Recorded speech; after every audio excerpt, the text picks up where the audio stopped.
اور اس وقت کو بھی یاد رکھو جب اللہ فرمائے گا کہ اے عیسیٰ ابن مریم، کیا تم نے لوگوں سے کہا تھا کہ اللہ کے سوا مجھے اور میری والدہ کو معبود مقرر کرو؟ وہ کہیں گے کہ تو پاک ہے، مجھے کب شایع تھا کہ میں ایسی بات کہتا جس کا مجھے کچھ حق نہیں۔ اگر میں نے ایسا کہا ہوگا تو تجھ کو معلوم ہوگا، کیونکہ جو بات میرے جی میں ہے تو اسے جانتا ہے، اور جو تیرے جی میں ہے اسے میں نہیں جانتا۔ بے شک تو علام الغیوب ہے۔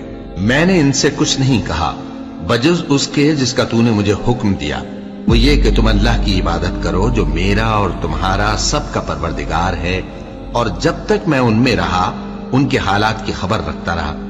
پھر جب تو نے مجھے دنیا سے اٹھا لیا تو تو ہی ان کا نگراں تھا، اور تو ہر چیز سے خبردار ہے۔ اگر تو ان کو عذاب دے تو یہ تیرے بندے ہیں، اور اگر انہیں بخش دے تو تیری مہربانی، اس لیے کہ تو ہی غالب ہے، حکمت والا ہے۔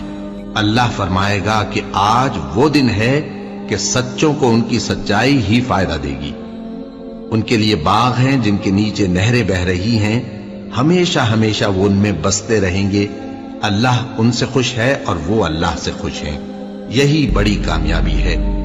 آسمان اور زمین اور جو کچھ ان دونوں میں ہے سب پر اللہ ہی کی بادشاہی ہے، اور وہ ہر چیز پر قادر ہے۔